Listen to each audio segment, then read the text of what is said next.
Sunan Geseng dikenal memiliki karomah yang luar biasa. Karomah Sunan Geseng adalah tidak terbakar api ketika sedang bertapa. Ketika Sunan Geseng bertapa, Sunan Kalijaga yang menjadi gurunya menyuruh Sunan Geseng untuk melantunkan tahlil di atas batu. Permintaan tersebut merupakan syarat dari Sunan Kalijaga kepada Sunan Geseng jika ingin menjadi muridnya. Sunan Geseng atau nama aslinya adalah Ki Cokrojoyo menerima permintaan Sunan Kalijaga dan melakukan pertapaan selama bertahun-tahun. Nama asli Sunan Geseng adalah Eyang Cokrojoyo atau Ki Cokrojoyo. Setiap harinya, Ki Cokrojoyo bekerja sebagai penyadap nira dari pohon kelapa. Dalam bahasa Jawa disebut tukang deres legen. Awal pertemuan Sunan Kalijaga dan Sunan Geseng adalah ketika menyadap nira di atas pohon kelapa.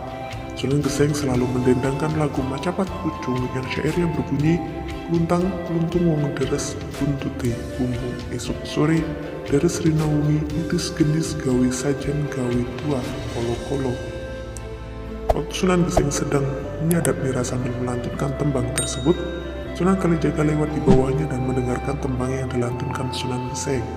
Mendengar tembang tersebut, Sunan Kalijaga lantas mengikuti Sunan Geseng ke rumahnya.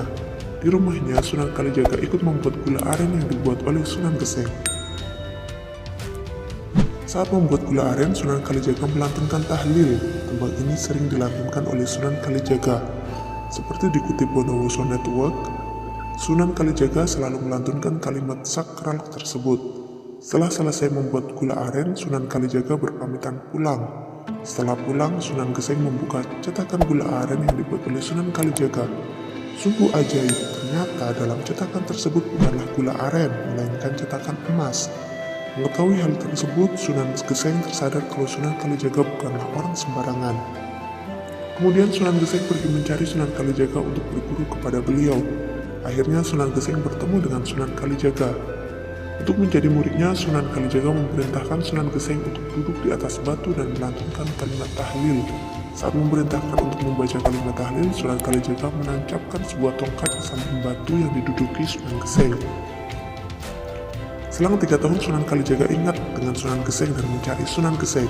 Setelah 3 tahun tersebut, tempat berdiamnya Sunan Geseng penuh dengan semak dan pepohonan yang lebat. Lantas, Sunan Kalijaga membakar hutan tersebut.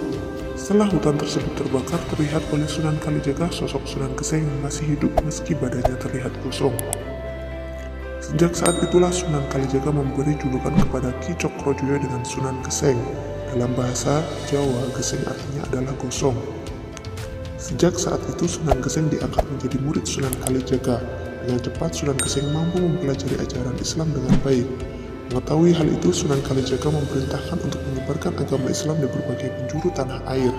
Maka tak heran jika makam Sunan Geseng berada di banyak tempat. Wallahu a'lam bishawab.